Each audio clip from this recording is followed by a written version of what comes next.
నమస్తే, welcome to Telangana public TV. Telangana రాష్ట్రంలో లోక్సభ ఎన్నికల హడావిడి నడుస్తూ ఉంది. తెలంగాణ రాష్ట్ర వ్యాప్తంగా 15 నియోజకవర్గాలు ఉండగా ముఖ్యంగా ఉమ్మడి పాలమూరు జిల్లా ఏదైతే మహబూబ్నగర్ నియోజకవర్గం పార్లమెంట్ నియోజకవర్గం అంటే చాలా స్పెషల్. ఎందుకంటే ఇది సీఎం నియోజకవర్గం. మరి సీఎం నియోజకవర్గంలో ఎట్లా ఉంది పరిస్థితి? ఉమ్మడి పాలమూరు జిల్లాలో ఎవరు నెగ్గబోతున్నారు? అటు కాంగ్రెస్ పార్టీ నాయకులు చెప్తా ఉన్నారు మా అభ్యర్థి గెలుస్తాడు భారీ మెజార్టీతో అని చెప్పి. ఇటు బీజేపీ పార్టీ నాయకులు చెప్తా ఉన్నారు మా అభ్యర్థి గెలుస్తామని చెప్పి. పోటీ మాత్రం బీజేపీ వర్సెస్ కాంగ్రెస్గానే ఉంది. ఇంకా బీఆర్ఎస్ పార్టీ సంగతి అంటే మనందరికీ తెలిసిన విషయమే. సో కాంగ్రెస్ పార్టీకి సంబంధించిన యూత్ కాంగ్రెస్ నాయకులు రెడ్డి సీన్ అన్న, ఓయి లీడర్ అన్న, డైనమిక్ లీడర్ ప్రస్తుతం మనతో పాటు ఉన్నారు అన్న. నమస్తే. నమస్తే అన్న. ఎట్లా ఉందన్న పరిస్థితి? ఇంకా 2 రోజులు ఉంది ప్రచారానికి. సీఎం నియోజకవర్గం కొడంగల్. ఇంకా కొడంగల్ అంటేనే ఇంకా రేవంత్ అన్న అభిమానులు ఎక్కువ ఉంటారు. సో ఎట్లా ఉంది పరిస్థితి? ఖచ్చితంగా సాయి 100% గౌరవ ముఖ్యమంత్రి గారు మాకు ఒక 15 రోజుల క్రితమే వచ్చి చెప్పడం జరిగింది. ప్రెస్టేజ్, ఎందుకంటే ఇది మన ప్రాంతానికి, మన పాలమూరు ఆత్మగౌరవానికి, ముఖ్యంగా కోడంగల్ ప్రజల ఆత్మగౌరవానికి ఎన్నికలు అనేవి ఒక ప్రతీక లాంటివి. ఖచ్చితంగా నాకన్నా రెట్టింపు రావాలని చెప్పిండు. ఇది 32,000 పైచిలుక ఓట్లు ఎమ్మెల్యేలు మేము తీసుకురావడం జరిగింది. ఇప్పుడు ఖచ్చితంగా దాన్ని 60,000 తీసుకుపోయే బాధ్యత ఇది మీరు చూస్తున్నారు. ఈరోజు రోజంతా మాతోనే ఉన్నారు. పొద్దుగలిగి ఇప్పటి వరకు ప్రజాక్షేత్రంలో ఉన్నాం. ప్రతి ఇంటికి పోయినాం, ప్రతి కడపను తట్టినాం. ఈ 100 రోజుల్లో మేము చేసిన సంక్షేమ పథకాల గురించి ప్రజలకు సంపూర్ణంగా వివరించడం జరిగింది. ఏదైతే రైతు భరోసాకు సంబంధించిన మొన్నటి వరకు టీఆర్ఎస్ వాళ్ళు, అదేవిధంగా బీజేపీ వాళ్ళు ఇట్లా ఇంతవరకు రైతు భరోసా చేయలేదని చెప్పిండు. దాని ఇట్లా కంప్లీట్ చేసినాం. అదేవిధంగా ఈ 100 రోజుల్లో మా శక్తి వంచన లేకుండా పనిచేసినాం. కాబట్టి ఈ 100 రోజులు అనేది ఈ ప్రామాణికం కాదు. రేపు ఇంకా చాలా 5 ఏళ్ళు ప్రజలు అవకాశం ఇచ్చిండ్రు. భవిష్యత్తులో ఇంకా అద్భుతంగా బ్రహ్మాండంగా ఈ ప్రాంతాన్ని డెవలప్మెంట్ చేసుకునే గొప్ప అవకాశం భవిష్యత్తులో ఉంది. కాబట్టి ప్రజలంతా ఇట్లా ఆలోచన చేస్తుండ్రు. ఏం చేసినా 5 ఏళ్ళు వీళ్ళే ఉంటారు. కాబట్టి వీళ్ళకే ఓట్లు వేయలే. వీళ్ళకి ఓట్లు వేస్తేనే మన అభివృద్ధి అనేది వేగంగా ముందుకు పోతుందని ఆలోచనతో చాలామంది మహిళలు కావచ్చు, రైతులు కావచ్చు, రైతు కూలీలు కావచ్చు, వాళ్ళందరూ వాళ్ళే మాకు చెప్పడం జరిగింది. సరే మేము ఎట్లా మీకే ఓటేస్తాం, కానీ మాకు భవిష్యత్తులో ఏమైనా పని ఉంటే మాకు చేసి పెట్టండి అని వాళ్ళు చెప్పడం జరిగింది. 1000%, 100% మేము చెప్దాం. ఆ విధంగా ముందుకు పోయే ప్రయత్నమే జరుగుతుంది. మా నియోజకవర్గంకి వెళ్ళి, ఎస్పెషల్లీ కోడంగల్కి వెళ్ళి మేము 50,000 లేదా 60,000 వరకు ఖచ్చితంగా లీడ్ ఇస్తాం. ఇది మొన్నటికెళ్ళి 5-6 రోజులకి వెళ్ళి ఇంకా వేగంగా ఏ గ్రామానికి పోయినా, ఏ తండాకు పోయినా, ఏ గల్లీకి పోయినా అందరూ మా పార్టీలో జాయిన్ అవుతుండ్రు.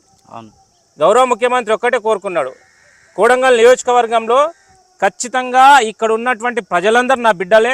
ఇక్కడ ప్రతి వ్యక్తికి, ప్రతి పౌరునికి ఈ యొక్క సంక్షేమానికి సంబంధించిన ఫలాలు అందించాలంటే అందరూ కాంగ్రెస్ పార్టీకి రావాలనే ఆలోచనతో వాళ్ళు ముందుకు పోతున్నారు. కాబట్టి దౌలతాబాద్ మండల్లో దాదాపు 33 గ్రామ పంచాయతీలో ఖచ్చితంగా మెజారిటీ ఇస్తాం. మొన్న 5,000 ఇచ్చినాం కదా, ఈరోజు 12,000 ఖచ్చితంగా ఇస్తాం. సో తెలంగాణ రాష్ట్ర వ్యాప్తంగా చూసుకుంటే కాంగ్రెస్ పార్టీ నుంచి సీఎం రేవంత్ రెడ్డి ఒక్కడే అన్ని తానే భుజాల మీద వేసుకొని అన్ని నియోజకవర్గాలు తిరుగుతూ ఉన్నాడు. డే నైట్ తేడా లేకుండా ఎక్కడ చూసినా కూడా కార్నర్ మీటింగ్లతో, రోడ్ షోలతో బిజీగా ఉన్నాడు. అట్లా సీఎం రేవంత్ రెడ్డి కాంగ్రెస్ పార్టీని గెలిపించాలి, తప్పకుండా 14 సీట్లు రావాలి, 10 పైగా 2 అంకెల సీట్లు అంటే 10 లేదా 12, 13, 14 సీట్లు రావాలని చెప్పి బాగా కొట్లాడుతూ ఉన్నాడు. ఈ నేపథ్యంలో కేసీఆర్ కావచ్చు, బీజేపీ పెద్దలు కావచ్చు, ఢిల్లీ నుంచి వచ్చి మరీ సీఎం రేవంత్ రెడ్డి పైన పడుతున్నారు. మరి ఇదంతా కొంతవరకు ప్రభావం చూపే అవకాశం లేదా? అయిపోయింది. ఇప్పుడు కేసీఆర్ది అయితే అయిపోయింది, అది ముగిసిన కథ అయిపోయింది. ఎక్స్పైరీ ట్యాబ్లెట్ అంటారు కదా, ఏదైనా ఒక ట్యాబ్లెట్కు కొంత కాలపరిమితి ఉంటుంది. కేసీఆర్కి ఎన్నికల ఓటమితో ఆయన 14 సంవత్సరాల 24 సంవత్సరాలు అంటాడు కదా, ఎక్స్పైరీ డేట్. కేసీఆర్ గురించి, బీఆర్ఎస్ పార్టీ గురించి మాట్లాడడం సమయం వృధా. ఇక బీజేపీ ఉంది, సెంట్రల్లో మేము ఉండం, ఔరేక్ బార్ అని మాట్లాడుతున్నారు కదా. వీళ్ళు చేసేదంతా కేవలం మీరు ఈ 10 ఏళ్ళు వాళ్ళు అడ్మినిస్ట్రేషన్ చేసినారు, ప్రభుత్వంలో ఉన్నారు కదా, ఎక్కడైనా ఈ దేశానికి ఉపయోగపడే గొప్ప గొప్ప స్కీమ్లు ఏమైనా తీసుకొచ్చినరా? ఇప్పుడు మేము ఉపాధి హామీ పథకానికి సంబంధించింది దేశవ్యాప్తంగా ఇప్పటి నడుస్తుందండి. గొప్పవి ఏదైతే రేషన్ బియ్యంతో స్టార్ట్ చేస్తే శాస్త్ర సాంకేతిక పరిజ్ఞానంలో వైపు వేగంగా దూసుకుపోయే గొప్ప నిర్ణయాలు తీసుకొని భారతదేశాన్ని ఒకప్పుడు తిండి గింజలు లేని ఈ దేశంలో ఈరోజు ఈ తిండి గింజలు ప్రపంచ దేశాలకు పంపిణీ చేసే గొప్ప ప్రయత్నంలో భారతదేశం ఉందంటే ఆ రోజు కాంగ్రెస్ పార్టీ వేసిన బీజాలు 2014 కన్నా బిఫోర్ మన్మోహన్ సింగ్ గారు తీసుకున్న గొప్ప విధానాలు, ఆర్థిక విధానాలే ఈ దేశాన్ని ఈ విధంగా నడిపిస్తుంది. ఈరోజు నరేంద్ర మోడీ గారు భారతదేశం ఫిఫ్త్ ప్లేస్ 6+ అంటున్నారు కదా, వాటన్నిటి కారణం వేసిందంటే కాంగ్రెస్ పార్టీ బీజాలు వేసింది. అనేక రంగాల్లో, వైద్య రంగం కావచ్చు, ఉద్యోగ అనేక రంగాల్లో వేగంగా నిర్ణయాలు తీసుకున్నది కాబట్టి ఈరోజు ఈ పరిస్థితి ఉంది భారత్. వీళ్ళకు ఒకటే మాట్లాడుతున్నాం, ఈ 10 ఏళ్ల కాలంలో వీళ్ళు తెలంగాణకు కానీ అదేవిధంగా సౌత్లో ఉన్నటువంటి ఈ దక్షిణ భారతదేశంలో ఉన్నటువంటి ప్రజలకు ఏం చేసినో చెప్పండి. వీళ్ళు అంటే రామ మందిరం మాట్లాడుతున్నారు, 370 ఆర్టికల్ మాట్లాడుతున్నారు, ఇంకా ఏదో త్రిబుల్ తలక్ అంటున్నారు. ఈ 3 మిస్ అయితే ఈ దేశ ప్రజలకు ఏం చేసినారు? ఒకప్పుడు మన్మోహన్ సింగ్ గారు ఉన్నప్పుడు దేశ జీడిపి అనేది 8.24 ఉన్నదండి. జీడిపి ఎక్కడో వెళ్ళిపోయిన జీడిపిని వీళ్ళు వచ్చిన 10 ఏళ్ళ దాన్ని 4% తీసుకొచ్చిండ్రు. అంటే దేశం యొక్క ఆర్థిక స్థితిగతిని, దేశం యొక్క ఉత్పత్తి శక్తిని పూర్తిగా క్షీణింపజేసి అడుక్కునే పరిస్థితి తీసుకొచ్చిండ్రు. ఒకప్పుడు ఏదైతే అన్ఎంప్లాయ్మెంట్ ఇష్యూ అనేది దాదాపు 4% ఉంటే ఇప్పుడు అది 19% పోయింది. నిరుద్యోగులు అడుక్కునే పరిస్థితి ఉన్నారు. ఉద్యోగాలు లేక గల్ఫ్ దేశాలకు పోయి శవాలతో ఇక్కడ రాలేని పరిస్థితి.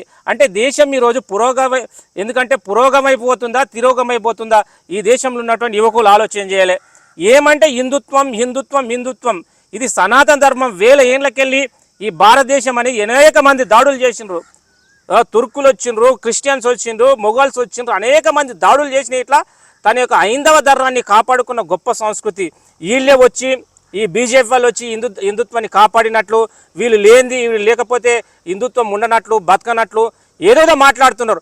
మీరు ఉట్టనప్పుడే, మీరు అసలుకి ఈ ఆర్ఎస్ఎస్ శాఖ ఉట్టనప్పుడే భారతదేశం యొక్క హైందవ ధర్మాన్ని ప్రపంచానికి చాటి చెప్పిన వివేకానంద లాంటి గొప్ప హైందవులు గుట్టిన గడ్డ లాంటి ఈ గడ్డని కలుషితం చేసి ఈరోజు మత రాజకీయాలతో కలుషితం చేసి యువతను, గొప్ప భవిష్యత్తున్న యువతను మతంలో ముంచి ఈరోజు వాళ్ళని ఎటు కాకుండా ఈ దేశంలో ఒక అభాగ్యులుగా తయారు చేస్తున్నది ఏకైక పార్టీ బీజేపీ పార్టీ.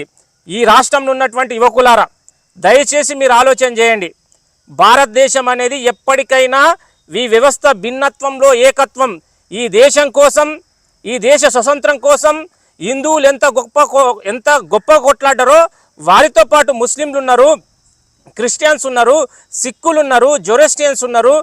ఇలా చాలామంది కొట్లాడితేనే, చాలామంది రక్తం చిందిస్తేనే భారతదేశానికి స్వతంత్రం వచ్చింది. వారి యొక్క చెమట చిందిస్తేనే ఈ దేశ జీడిపి ఈరోజు ప్రపంచ దేశాలతో పోటీ పడుతుంది. కాబట్టి దయచేసి ఈరోజు మనమందరం ఒక అన్నదమ్ములుగా కలిసిమెలిసిన ఈ యొక్క వ్యవస్థని కలుషితం బట్టి కేవలం వీళ్ళ యొక్క మూఢత్వంతో ఈ దేశాన్ని నాశనం చేసే ప్రయత్నం జరుగుతుంది. ఒక హిందువుగా ఈ దేశంలో ఉన్నటువంటి, ఈ రాష్ట్రంలో ఉన్నటువంటి యువకులకు నేను చేతులెత్తి దండం పెడుతున్నా. మనకు కావాల్సింది నిరుద్యోగం నుండి ఉద్యోగం వైపు ఈ దేశాన్ని ముందుకు నడపాలి. అదేవిధంగా ఈ జీడిపిని, ఏదైతే తక్కువ స్థాయిలో ఉన్న జీడిపి చైనా, అమెరికా లాంటి దేశాలతో పోటీపడే జీడిపికి ఆ స్థాయికి తీసుకుపోవాలి.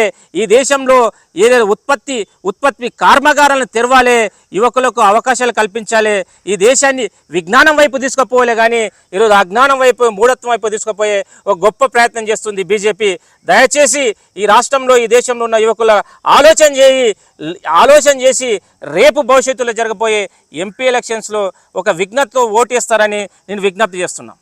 ఇవన్నీ ఒక ఎత్తైతే మీరు చెప్పిన అన్నీ బాగున్నాయి. కాకపోతే రామ మందిరం కోసం దేశ ప్రజలే వెయిట్ చేసిండ్రు. అట్లాంటి రామ మందిరాన్ని మేము పూర్తి చేసినాం. ఇంకా రామ మందిరం తప్ప ఇంకేం కావాలి దేశంకి అని చెప్పి ఆ విధంగా మాట్లాడుతున్నాను. నేను అదే అంటున్న సాయి, రామ మందిరంతో పాటు రామ మందిరం ఒక్కటి మనకు అన్నం పెట్టదు కదా. ఈ మాట అంటే ఈరోజు నన్ను హిందూ వ్యతిరేక అంటారు. రామ మందిరం అనేది నిర్మాణం 100% జరగాల్సిందే. అది రామ మందిరం నిర్మాణం జరగాల్సిందంటే అది రాజకీయాలకు వాడుకుంటావు. నువ్వు నిజంగా దేశభక్తుడు అయితే, నిజంగా ఈ రామ మందిరం నిర్మాణం కావాలంటే దాన్ని రాజకీయాలకు వాడుకోవాల్సిన పరిస్థితి లేదు. నువ్వు కట్టు, చాలామంది వేలాది మంది సాధువులు ఉన్నారు. దాన్ని నేనేమంటున్నా, ఎన్నికలే. ప్రజాస్వామ్య వ్యవస్థలో నువ్వు ఏం చేస్తావు, ప్రజలకు ఏం చేస్తావు అని వాళ్ళకి చెప్పి ఓట్లాడుకోలే. కానీ నువ్వు మతం పేరుతో, కులం పేరుతో ఓట్లాడుకోవడం అనేది దౌర్భాగ్య స్థితి. ఈ వ్యవస్థ ఆడుకోదా. లాస్ట్కి ఏమైతే తెలుసా, ఈ దేశంలో ఉన్నటువంటి అల్పసంఖ్యాక వర్గాలైన ఈ వర్గాలు ఈ దేశంలో బతకాల్సిన పరిస్థితి, దౌర్భాగ్య స్థితి ఉంటుంది. ఇప్పుడు మెజారిటీగా ఉన్న హిందువుల మధ్యనే వీళ్ళు చిచ్చు పెడుతున్నారు. ఇప్పటికేమంటారు వీళ్ళు, కొందరేమో వైష్ణవులు అంటారు, కొందరు శైవులు అంటున్నారు. హిందువులైన రెండు పార్శ్వాలు విడిపోతున్నారు. కొందరు శివభక్తులు అంటున్నారు, కొందరేం వైష్ణవ భక్తులు అంటున్నారు. అంటే హిందుత్వంలోనే ఇన్ని తేడాలు ఉన్నప్పుడు ఈ దేశంలో భిన్న ఆచారాలు ఉన్నాయి. ఉత్తరం వైపు ఒక దిక్కు పోతే వ్యవహారాలు వేరే ఉంటాయి, దక్షిణం వైపు పోతే వ్యవహారాలు వేరే ఉంటాయి, తూర్పు వైపు పోతే వ్యవహారాలు వేరే ఉంటాయి. ఇంత భిన్నత్వంలో ఉన్న వ్యవస్థలో నీవు బలవంతంగా మతం అనేది తన వ్యక్తిగత ఆరాధన, నేను ఒక హిందువుగా నేను ఒక దేవుణ్ణి ప్రార్థించడం అనేది నా వ్యక్తిగత ఆధారణ, దాన్ని సమాజాన్ని బలవంతం రుద్దడం అనేది కరెక్ట్ కాదు. బీజేపీ చేస్తున్నది అదే. చాలామంది ఇప్పుడు శివసేన ఉంది, మహారాష్ట్రలో శివసేన, దాని విధానాలు చాలా డిఫరెంట్. అది తన యొక్క హిందుత్వాన్ని మాత్రమే కాపాడుకుంటుంది, కానీ ఇతర మతాల మీద ఇతర వర్గాల మీద దాడి చేసే సంస్కృతి కాదు. వీళ్ళు స్వచ్ఛమైన హిందువులని వాళ్ళ క్రెడిట్ని దొబ్బి తిని నిజంగా ఏదైతే హిందుత్వం కోసం ఈ యొక్క హైందవ ధర్మం కోసం కొట్లాడే వాళ్ళు ఇట్లా మాట్లాడరు. వాళ్ళు ఎప్పుడు రాజకీయాలు ఇన్వాల్వ్ గారు, వాళ్ళ సంబంధం లేదు. వీళ్ళు కేవలం రాజకీయంగా వాడుకుంటున్నారు కాబట్టి బాధ అనిపిస్తుంది. నువ్వు ప్రజలకు చేయాల్సింది చేయక నీవు కేవలం ఎలక్షన్ సమయంలో ఇంకేదో ఉద్రిక్త సమయంలో ఇట్లా మతాన్ని వాడుకోవడం కరెక్ట్ కాదు. బీజేపీ అదే చేస్తుంది. ఇది భారతదేశానికి కరెక్ట్ కాదు, ఈ సిస్టానికి కరెక్ట్ కాదని నా యొక్క వ్యక్తిగత అభిప్రాయం. సో నిన్న మోదీ చెప్తా ఉన్నారు, ఇంత ఎలక్షన్స్ ముందు వరకు అదాని అంబానీల గురించి కాంగ్రెస్ పార్టీ నాయకులు మాట్లాడుతూ రాహుల్ గాంధీ స్వయంగా మాట్లాడుతుండే. కానీ ఎలక్షన్ వచ్చిన తర్వాత ఎలక్షన్ మూడ్ ఏదైతే వచ్చిందో, మరి ఎలక్షన్ మూడ్లో ఎందుకు ఏదైతే అదాని అంబానీలను జపం చేయట్లేదు అని చెప్పి నిన్న మోదీ చెప్తా ఉన్నాడు. ఏమైనా ముట్టిందా అనే విధంగా కూడా, ఎన్ని కోట్ల నల్లధనం ముట్టింది వాళ్ళ నుంచి మీకు కాంగ్రెస్ పార్టీ వాళ్ళకి అని చెప్పి కూడా మోదీ విమర్శ కొన్ని ఆరోపణలు చేసిండు. ఈ కాంగ్రెస్ పార్టీకి 140 ఏళ్ళ చరిత్ర ఉంది. రాహుల్ గాంధీ, సోనియా గాంధీ, ప్రియాంక గాంధీ వాళ్ళ కుటుంబ నేపథ్యం, జీవన శైలిని ఒకసారి మీరు పరిశీలించాల్సిందే.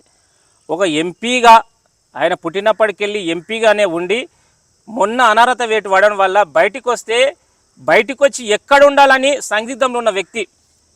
అంటే ఎంత నిరాడంబరంగా ఉంటే ఆ లైఫ్ సంపాదిస్తారు. ఎవరో సర్పంచ్ గెలిస్తేనే వాళ్ళు తరాలకు మించి నాశనం సంపాదించుకుంటారు. మళ్ళీ వాళ్ళ తాత నుంచి స్టార్ట్ చేసి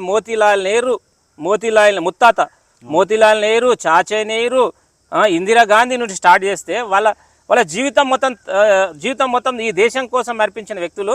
మరి రాహుల్ గాంధీ గారిని ఆ యొక్క ఎంపీ క్వార్టర్స్కి వెళ్ళి బయటికి గెంటేస్తే ఎక్కడుండాలో దిక్కుచోచని పరిస్థితులు ఉన్న వ్యక్తులు వాళ్ళకి డబ్బు ఏందండి? వాళ్ళు పుట్టి పెరిగినప్పటికెళ్ళి వాళ్ళు పవర్లోనే ఉన్నారు కాబట్టి వాళ్ళకి డబ్బు అవసరం లేదు. వాళ్ళు అదంతా వాళ్ళ జీవితం మొత్తమే, వాళ్ళ బ్లడ్, వాళ్ళ డిఎన్ఏ మొత్తం ప్రజల కోసం బతికిన డిఎన్ఏ. కాబట్టి ఆదాని, అంబానీ వీళ్ళంతా మీ సంస్కృతి, గుజరాతీ సంస్కృతి, సూరాతి సంస్కృతి, గాంధీ సంస్కృతి అనేది వాళ్ళు కేవలం ఈ దేశం కోసం నేను ఏం చేయాలి, ఈ దేశం కోసం నేను ఎంత కష్టపడాలి, నా చెమటని నా రక్తాన్ని ఏ విధంగా చిందించాలనే ఆలోచనతోనే ఉన్న కుటుంబం గాంధీ కుటుంబం. వీళ్ళు దేశం పేరు చెప్పి వీళ్ళ మూలాలు అదే. సూరత్ అంటేనే బిజినెస్, ఒక బిజినెస్కి కేర్ ఆఫ్ అడ్రస్. అక్కడికి వెళ్ళి వచ్చిన వ్యక్తులు వాళ్ళకి బిజినెస్ మిస్ అయితే ఇంకేముంటుంది? ప్రజల సంక్షేమం గురించి వాళ్ళకి ఏం తెలుసు? బీజేపీ పెద్దలు చెప్తా ఉన్నారు, కాంగ్రెస్ పార్టీ బీఆర్ఎస్ పార్టీ ఒకటైనాయి తెలంగాణ రాష్ట్రంలో. అందుకే ఏ స్కామ్ చేసినా, కేసీఆర్ ఏ స్కామ్ చేసినా కూడా వాళ్ళ మీద చర్యలు లేవు, ఏ స్కామ్ చేసినా కూడా ముందలు కోతలేదు విచారణ అనేది చెప్తా ఉన్నారు. అరే అసలు కాళేశ్వరం స్కామ్ సంబంధించింది మీరే కదా, బయటి ప్రపంచానికి కోడే కూసి బయటి ప్రపంచానికి చెప్పింది మేమే కదా. దాని గురించి నివేదికలు ఇచ్చినాము. ఈరోజు సెంట్రల్ ఎవరున్నారండి? కాళేశ్వరంకి సంబంధించిన నిర్ణయాలు తీసుకోవాల్సింది భారతదేశ సిబిఐ ఉంది, ఇంకా వేరే చాలా ఉన్నాయి. ఎందుకు వీళ్ళు ఎంక్వైరీ చేయలే? వీళ్ళంతా పొద్దంతా కొట్లాడతారు, రాత్రికి మంచిగా ఢిల్లీకో అదే గల్లీకో ఏదో ఒక స్టార్ హోటల్లో కూర్చొని చర్చ జరుపుతారు. ఈరోజు పొద్దుగాలు ఇట్లా కొట్లాడదాము, సాయంత్రం ఇట్లా పార్టీ చేసుకుందామనే విధానము బీఆర్ఎస్ పార్టీది, బీజేపీ పార్టీది. ఎప్పుడు మేము సిద్ధాంతపరంగా బీజేపీకి పూర్తిగా భిన్నమైన వ్యతిరేకం. బీజేపీ మేము ఎప్పుడు కలవము. అది కలిస్తే ఒకవేళ అది భూమి ఆకాశం లాకన, మేము భూమి అయితే ఆకాశం బీజేపీ లాంటిది, ఎప్పుడు కలవవు అవి. కాబట్టి కలుస్తాయి, కలిసినాయి అనేది కేవలం ఇది పెద్ద హాస్యాస్పదం. కాబట్టి మేము ఎప్పుడు కలవం బీజేపీతో. నిరంతరం సిద్ధాంతపరంగా మా విలువల పరంగా మేము వ్యతిరేకించే వ్యక్తులం, మేము ఎప్పుడు కలవము. ఒకవేళ కలిసింది కూర్చొని మంచిగా ఈ 10 సంవత్సరాలు ఎంజాయ్ చేసింది కేసీఆర్ వాళ్ళ కుటుంబం, వాళ్ళ మధ్య తగాదాలు వచ్చినాయి. కాబట్టి ఇప్పుడు కవితని అరెస్ట్ చేసినట్లు యాక్షన్ చేసిండ్రు. ఎందుకంటే 10 ఏళ్ళకెళ్ళి అరెస్ట్ చేయలే, మరి ఇప్పుడు ఎందుకు అరెస్ట్ చేసిండ్రు అంటే మమ్మల్ని పూర్తిగా నమ్మరు ఈ ప్రజలు. మేమిద్దరం ఒకటే అని పూర్తిగా నమ్మరు. ఎలక్షన్ అయిన తెల్లారి 13 తారీఖు ఈ యొక్క ఓట్లు పడిన తెల్లారి కవిత విడుదల కాకపోతే అడుగు వీళ్ళ మధ్య ఉన్న సంబంధం అది. ఎందుకంటే పూర్తిగా మనల్ని ఇద్దరిని నమ్ముతలేరు. ఖచ్చితంగా కవితని అరెస్ట్ చేస్తేనే అంతను తెలంగాణ ప్రజలు నమ్ముతారని ఆలోచనతో కవితని అరెస్ట్ చేసిండ్రు. ఆమె 13 తారీఖు ఏదైతే తిహార్ జైలు ఉంటుంది, తర్వాత హైదరాబాద్లో తన యోగ భవనంలో ప్రశాంతంగా నిద్రపోతుంది. మోదీ చెప్తా ఉన్నాడు కాంగ్రెస్ పార్టీ ఒక కుటుంబ పార్టీ, కుటుంబ పాలన నడుస్తూ ఉంది తెలంగాణ రాష్ట్రంలో, ఆ పార్టీని నమ్మకండి అని చెప్పి చెప్తా ఉన్నాడు. యా కుటుంబ పార్టీ? కాంగ్రెస్ పార్టీ కుటుంబ పార్టీ. మరి బీజేపీ పార్టీ ఎస్ మేము 1000% ఓకే మీరు అన్న దాంట్లో మేము అగ్రి చేస్తాం. మా కుటుంబ పార్టీ ఈ దేశంలో ఉన్నటువంటి 140 కోట్ల ప్రజలను కాపాడాలి, వాళ్ళే నా కుటుంబం అన్న ఆలోచనతో ఎప్పుడో దేశానికి భారతదేశానికి స్వతంత్రం రాకముందు ఈ దేశం యొక్క ప్రజల కోసం తన ఆస్తిని దారవత్తం చేసిన మోతీలాల్ కుటుంబం, ఆ కుటుంబం వారసత్వంకి వచ్చినాం. కాబట్టి మాకు ఈ దేశంలో ఉన్నటువంటి అన్ని వర్గాల ప్రజలు మా కుటుంబ సభ్యులైన ఆలోచనతో ఉన్నారు. కాబట్టి వాళ్ళు త్యాగాలు చేసిండ్రు. ఈ మోడీ గారు, ఈ అమిత్ షా గారు వీళ్ళందరూ ఎవరండి? ఎక్కడ త్యాగాలు చేసిండ్రు? వీళ్ళ త్యాగ నిరతి ఒకసారి చూడండి. వీళ్ళ చరిత్ర అంతా తిహార్ జైల్లో చిప్పకూడు తిన్న చరిత్ర, మేము ఈ దేశం కోసం ప్రాణాలు అర్పించిన చరిత్ర, గాంధీ కుటుంబం కావచ్చు, కాంగ్రెస్ పార్టీ చరిత్ర కావచ్చు, వీళ్ళ చరిత్ర గురించి మాట్లాడేది, వీళ్ళ వ్యవస్థ గురించి మాట్లాడేది. కాబట్టి వీళ్ళు ఎన్ని చేసినా ఏం చేసినా ఈ దేశంలో ఉన్నటువంటి అన్ని వర్గాల ప్రజలు మా కుటుంబ సభ్యులే. వాళ్ళ కోసమే నిరంతరం కాంగ్రెస్ పార్టీ పనిచేస్తుంది, రాహుల్ గాంధీ గారు పనిచేస్తుంది, సోనియా అందరూ మేము చేసేది. అన్ని వర్గాలు బాగుపడాలి, అందరూ బాగుండాలి అనే కాన్సెప్ట్తోనే కాంగ్రెస్ పార్టీ సిద్ధాంతం అదే. మేము ఆ విధంగా పోతున్నాం. ఒకవేళ ఇలా అంటే అంతకన్నా అదృష్టంగా కావాలి. కుటుంబ పార్టీ అంటే ఈ దేశంలో ఉన్నటువంటి వ్యక్తులంతా నా కుటుంబ సభ్యులే, అంతకన్నా గర్వకారణం ఏముంటుంది చెప్పండి. రైట్. ఇది మోదీ విషయం విడిచిపెడితే మన రాష్ట్రం విషయంలో ఇక బీఆర్ఎస్ పార్టీ నాయకులు కేసీఆర్ చెప్తా ఉన్నాడు, మాజీ సీఎం కేసీఆర్ చెప్తా ఉన్నాడు, కాంగ్రెస్ పార్టీని మనం గెలిపించుకున్నందుకు ఇంకా ఏది ఇష్టపడి మొగండి చేసుకుంటే ఎగిరెగిరిదాన్ని అన్నట్టు, ఏరుకోరి మొగండి చేసుకుంటే ఎగిరెగిరిదాన్ని అన్నట్టు ఈ విధంగా డైలాగులు చెప్తా ఉన్నాడు ప్రజలకు. ఇప్పుడు ఏం చెప్తారు? కేసీఆర్ గారికి ఓడిపోయిన ఇట్లా ఇంకా బుద్ధి రాలే. ఆయన ఆ మధ్యకాలంలో రోడ్ షోలో ఒక మాట మాట్లాడుతున్నారు, ఆంధ్రోళ్ళు నయ్యము, వాళ్ళు తెలివైన వాళ్ళు, మాకు 39 స్థానాలు ఇచ్చిండ్రు, తెలంగాణ దద్దమ్మలు మమ్మల్ని ఓడగొట్టిండ్రు అని మాట్లాడితే, అంటే ప్రజా తీర్పుని, ప్రజలిచ్చిన తీర్పుని, ప్రజాస్వామ్యంలో ఎవడైనా బుద్ధున్నోడు ప్రజాస్వామ్యవాది ఎవడైనా అట్లా మాట్లాడతాడా? ఈయన పొలిటికల్ సైన్స్లో పిహెచ్డి చేసిన అంటున్నాడు, ఇంకేదో ఎంఎస్సీలో పిహెచ్డి చేసిన అంటున్నాడు. ఇలాంటి వ్యక్తులకి అలాంటి ఆలోచనలు వస్తాయి. నిజంగా ప్రజలు ఇచ్చిన తీర్పనే ప్రజాస్వామ్యంలో అంతిమం. నిన్ను గెలిపించినా అది గొప్ప తీర్పే, నిన్ను ఓడగొట్టినా గొప్ప తీర్పే. నిన్నటి వరకు ఆంధ్రోళ్ళు లంకలో పుట్టిన ప్రతి ఒక్కరు రాక్షసులు అన్నోళ్ళు, ఈ రోజేమో వాళ్ళు మంచిగా గొప్పోళ్ళు అయినరు, వాళ్ళు మేధావులు అయినరు. టీజీ వెంకటేష్ లాంటి వ్యక్తులు 4 వస్తానోళ్ళు వాళ్ళు గొప్పోళ్ళు అయినరు. ఈరోజు తెలంగాణ ప్రజలు నీ యొక్క అస్తిత్వాన్ని నిన్నింత గొప్పవాడిని చేసిన తెలంగాణ ప్రజలేమో అమాయకులు, పిచ్చి వాళ్ళు అవుతారా? తెలంగాణ ప్రజలు ఆలోచన చేస్తారు. అత్యంత తెలివి, ఈ సౌత్ ఇండియాలో అత్యంత గొప్పగా తెలివిని వాడే గొప్ప వ్యక్తిత్వం ఉన్న వ్యక్తులు తెలంగాణ ప్రజలు. ఎందుకంటే వాళ్ళ డిఎన్ఏలు ఉంది. ఎవడైతే మోసం చేస్తాడో, ఎవడైతే ఆ పూటకు మాట్లాడతాడో వాళ్ళకి భరతం పడతారు. దానికి సాక్ష్యమే నిజాం వ్యతిరేక పోరాటం కావచ్చు, అదేవిధంగా తెలంగాణ రైతాంగ పోరాటం కావచ్చు, అన్ని సాక్ష్యాలు. నిన్నటి వరకు ఆంధ్రోళన తిట్టినోడు ఆంధ్రోళన ఈరోజు నీకు ఓటేసినందుకు వాళ్ళని మెచ్చుకుంటావా? మరి తెలంగాణ ఉద్యమాన్ని నువ్వెక్కడనో పడుకుంటే తెలంగాణ ఉద్యమాన్ని భుజస్కంధాలపై వేసుకొని నిన్ను ఈ రాష్ట్రానికి ముఖ్యమంత్రి చేస్తే తెలంగాణ ప్రజలు అమాయకులు, వాళ్ళకు బుద్ధి లేదు, జ్ఞానం లేదు అంటున్న కేసీఆర్ యొక్క నిజస్వరూపం అనేది ఇంకా ప్రజలు గ్రహిస్తున్నారు. కాబట్టి కేసీఆర్ ఉన్న కాస్త కూస్త గౌరవం మొన్నటితో నశించింది. ఈ యొక్క 17 స్థానంలో ఒక్కటంటే ఒక స్థానం గెలవలేరు, వాళ్ళకి డిపాజిట్ రాలేదు. కేసీఆర్ చెప్తా ఉన్నాడు, కేసీఆర్ ఓంగనే రాష్ట్రం నుంచి బీఆర్ఎస్ పార్టీ అధికారం నుంచి ఓంగనే కడవల రోడ్ల మీదకి వచ్చినాయి, కరెంటు పోతుంది, 1 గంట సేపు వాన పడితే 10 గంటలు కరెంటు పోతుంది. ఇదేనా మనం అనుకున్నది? ఇదేనా డెవలప్మెంట్? మళ్ళీ 20 ఏళ్ళు, మళ్ళీ 50 ఏళ్ళు వెనక్కి వచ్చినాం అంటున్నాడు కేసీఆర్. వాస్తవంగా కేసీఆర్ యొక్క అడ్మినిస్ట్రేషన్ పరిపాలన లేకుంటే ఇంకో 30 ఏళ్ళు ముందుకు పోయేటోళ్ళం. ఎక్కడో దాదాపు మిగులు బడ్జెట్తో ఏర్పడిన ఈ రాష్ట్రాన్ని అప్పుల కుప్పగా మార్చి దాదాపు 7,000 కోట్లు, 1 కాదు 2, 7 లక్షల కోట్లు అప్పు చేసి ఈ యొక్క దరిద్రాన్ని మన నెత్తి మీద కొట్టిండు. కాబట్టి ఒక వ్యక్తి మీద, ఆంధ్రప్రదేశ్ నుండి విడిపోయినప్పుడు ఒక వ్యక్తి మీద తలసరి అప్పు 50,000 ఉంటే కేసీఆర్ దిగిపోయిన నాటికి ఒక వ్యక్తి మీద 4 లక్షల అప్పు అయింది. ఇది ఆయన సాధించిన ప్రగతి. ఈరోజు కాంగ్రెస్ వస్తే కరెంటు పోతుంది, కాంగ్రెస్ వస్తే నీళ్ళు వస్తలేవని గారెడి మాటలు చెప్పి ఈరోజు మళ్ళీ ప్రజలను తప్పుదో పట్టించే ఒక ప్రయత్నం చేస్తున్నారు. కాబట్టి అది అసాధ్యం. ఒక వ్యక్తిని ఒక్కసారి మాత్రం నమ్ముతాం సాయి. ఒక వ్యక్తిని అన్నిసార్లు నమ్మామన్నో నమ్మే పరిస్థితి లేదు తెలంగాణలో, అది అసలుకి లేదు. ఒకవేళ కేసీఆర్ ఎన్ని చెప్పినా ఏం చెప్పినా మనకు ప్రత్యక్షంగా కనబడుతుంది. 24 గంటల కరెంట్ అయితే అప్పుడప్పుడు ఎక్కడ చిన్న సమస్య, ఏదో సబ్ స్టేషన్ కానీ ట్రాన్స్ఫర్ కానీ ఏమైనా సమస్య ఉన్నప్పుడు అర్ధ గంట పోతుంది, సర్వసాధారణం. ఎవరో ఎల్సీ తీసుకున్నప్పుడు పోతుంది. దీన్ని ఇట్లా ఏదైనా భూతద్దం పెట్టి చూపిస్తున్నారు ఈ టీఆర్ఎస్ బడపలు. అదేవిధంగా ఇప్పుడు ఏదో ఇప్పుడు ఎండాకాలం కాబట్టి వర్షాలు పడతాయి, సహజసిద్ధంగా కుంటలు ఎండిపోతాయి.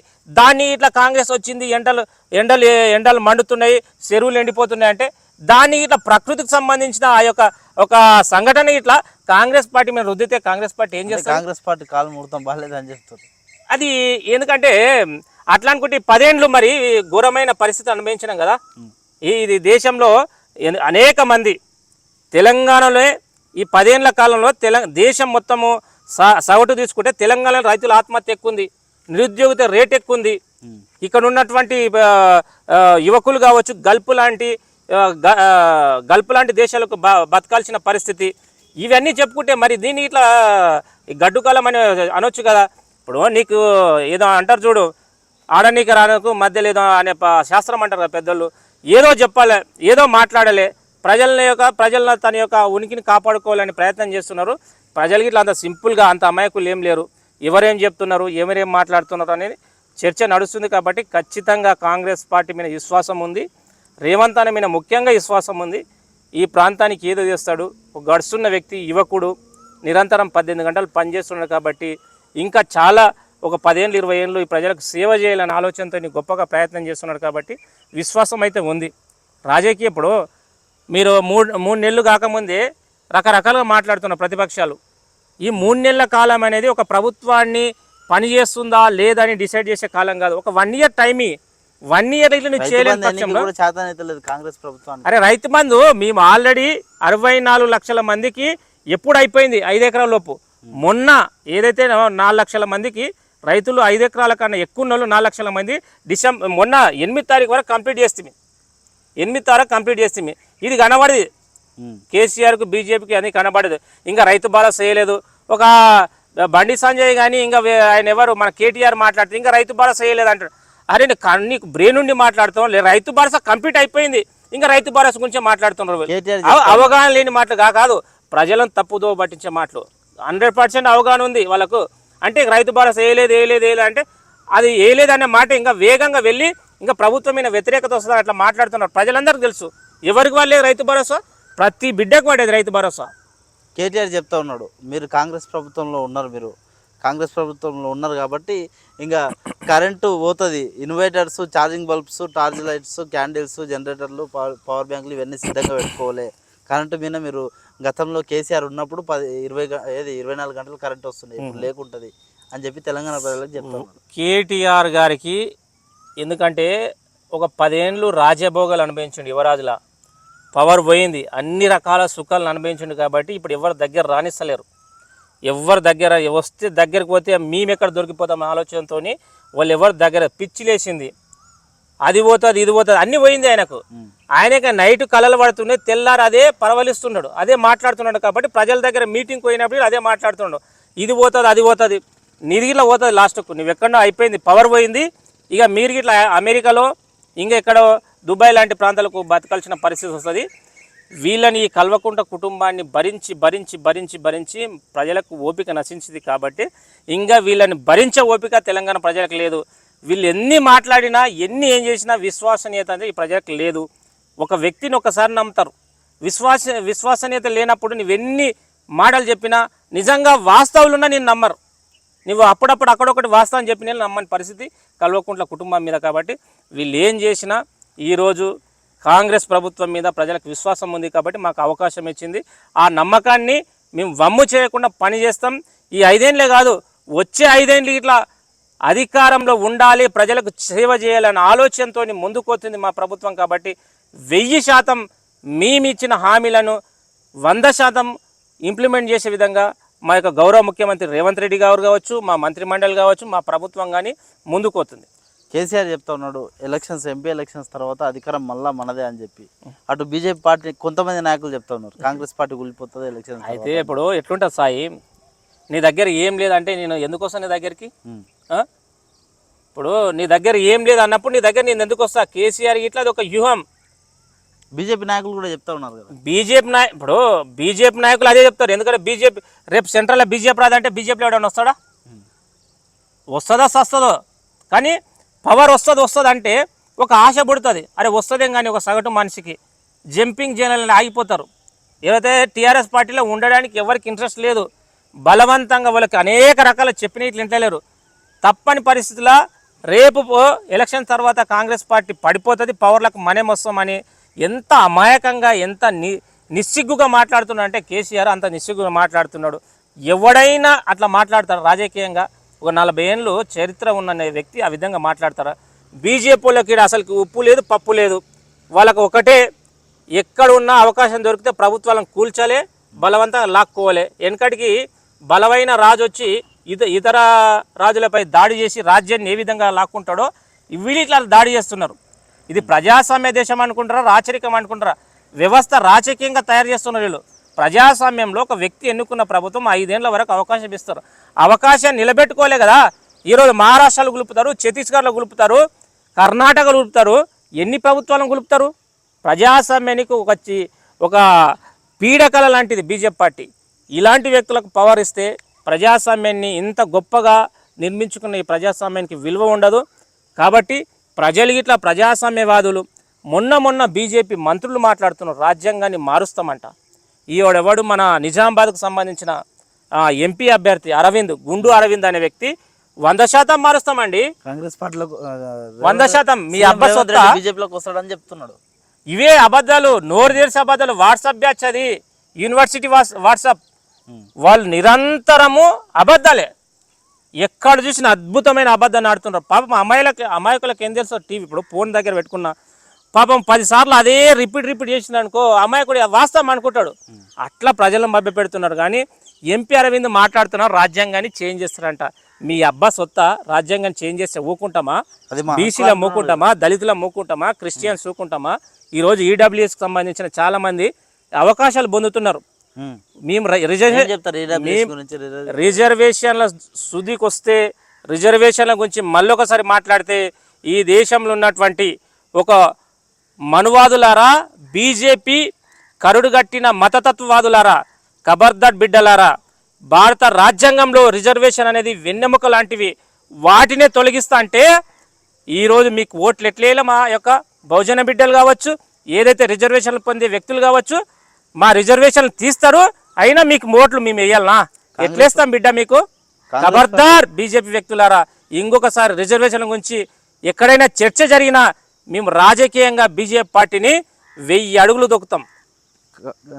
ఏది మోదీ చెప్తా ఉన్నాడు, కాంగ్రెస్ పార్టీ అధికారంలోకి వస్తే ఎస్సీ ఎస్టీ బీసీలు అన్యాయానికి గురవుతారు, మోదీ ప్రభుత్వమే వీళ్ళని కాపాడుతుంది. అయ్యా, అసలు కాంగ్రెస్ పార్టీ లేకుంటేనే ఎస్సీ ఎస్టీ బీసీ మైనార్టీ వర్గాల పరిస్థితి అత్యంత ఘోరమైన పరిస్థితి ఉండే. వాళ్ళని బతికించాలి. వాళ్ళు ఈ దేశంలో కనుమరుగైపోతుండ్రి, వారు కనిపించని వస్తువు అవుతుండ్రి.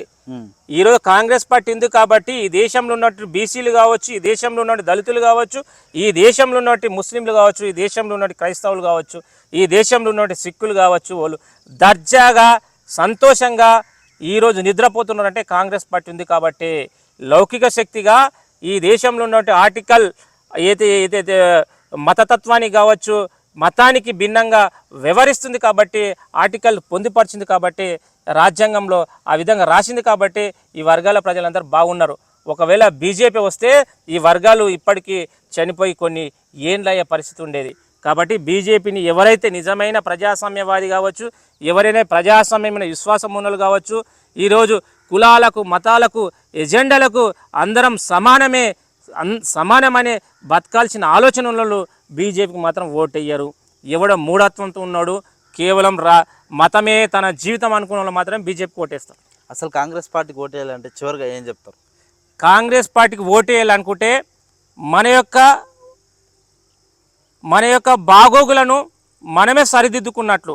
ఈ దేశంలో ఇంత స్వేచ్ఛగా ఉంటున్నామంటే కాంగ్రెస్ పార్టీ ప్రసాదించిన హక్కుల గురించి మనం డిస్కస్ చేయలే. ఈరోజు ఈ దేశంలో మనం మాట్లాడాల్సి వచ్చినా, ఈ దేశంలో స్వేచ్ఛగా ఉండాలనుకున్నా, మనకు నచ్చినట్లు బతకాలనుకున్నా, మన యొక్క భావాలను విశ్వవ్యాప్తం చేయాలనుకున్న ఖచ్చితంగా కాంగ్రెస్ పార్టీ దానికి శ్రీరామ రక్ష. లేని పక్షంలో ఒకవేళ తప్పుదారి బీజేపీ కోటేస్తే నీ ఇంట్లో ఇట్లా నువ్వు కూర్చొని ప్రశాంతంగా మాట్లాడలేని దౌర్భాగ్య స్థితి ఉంటుంది. కాబట్టి బీజేపీ పార్టీని ఎంత తొందరగా అయితే అంత తొందరగా ఓడిస్తేనే ఈ దేశంలో లౌకిక శక్తి బలపడుతుంది. అన్ని వర్గాల ప్రజలు ఈరోజు కులంతో సంబంధం లేకుండా అన్ని వర్గాల ప్రజలు సంతోషంగా జీవించాలంటే, అన్ని ఫలాలు రాజ్యాంగంలో ఉన్నటువంటి అన్ని ఫలాలు అన్ని వర్గాలకు అందించాలంటే ఖచ్చితంగా కాంగ్రెస్ పార్టీతోనే సాధ్యం. ఆ 70 ఏళ్ళకెళ్ళి కాపాడుకొస్తున్న రిజర్వేషన్లు నిరంతరం కొనసాగాలంటే అది కాంగ్రెస్ పార్టీతోనే సాధ్యం. కాబట్టి దయచేసి ఈ దేశంలో ఉన్నటువంటి ప్రజాస్వామ్యవాదులారా, ప్రజాస్వామ్యాన్ని కాపాడదాం, కాంగ్రెస్ పార్టీకి ఓటేద్దామని నేను ఒక ఉస్మానియా విద్యార్థి నాయకుడిగా మీకు అందరికీ చేతులెత్తి నమస్కరిస్తున్నా. జై హింద్, జై భారత్. ఇది సీనన్న గారు ప్రస్తుతం మనతో పాటు చెప్పిన విషయాలు. తప్పకుండా కాంగ్రెస్ పార్టీని ఆదరిస్తే తప్ప దేశంలోని ప్రజలు సంతోషంగా ఉండరు, దేశంలోని ప్రజలకు న్యాయం జరుగుతుంది కాంగ్రెస్ పార్టీ వల్లనే అని చెప్తా ఉన్నారు. అదేవిధంగా తెలంగాణ రాష్ట్రంలో ఇంకా వచ్చి 3 నెలలు అవుతుంది. అప్పుడే ఇంకా అన్ని రకాల హామీలు పూర్తి చేయాలంటే కాదు, చూడాలి, వెయిట్ చేద్దాం. 100 రోజులే పూర్తయింది కదా, ఇంకా భవిష్యత్తులో తప్పకుండా నెరవేరుస్తాం. రైతులకు సంబంధించి కావచ్చు, అన్ని వర్గాల ప్రజలకు సంబంధించి కావచ్చు, అన్ని హామీలు నెరవేరుస్తాం తప్పకుండా. 15 ఆగస్టు లోపు కూడా రైతు రుణమాఫీ చేస్తాం. రైతు భరోసా ఆల్రెడీ దాదాపు 93% మందికి రైతులకు అందింది. అన్ని రకాల హామీలను మేము పూర్తి చేస్తాం. తప్పకుండా కాంగ్రెస్ పార్టీ పైన విశ్వాసం ఉంచాలి తెలంగాణ రాష్ట్ర ప్రజలు, దేశ ప్రజలు అని చెప్తా ఉన్నారు. Thank you.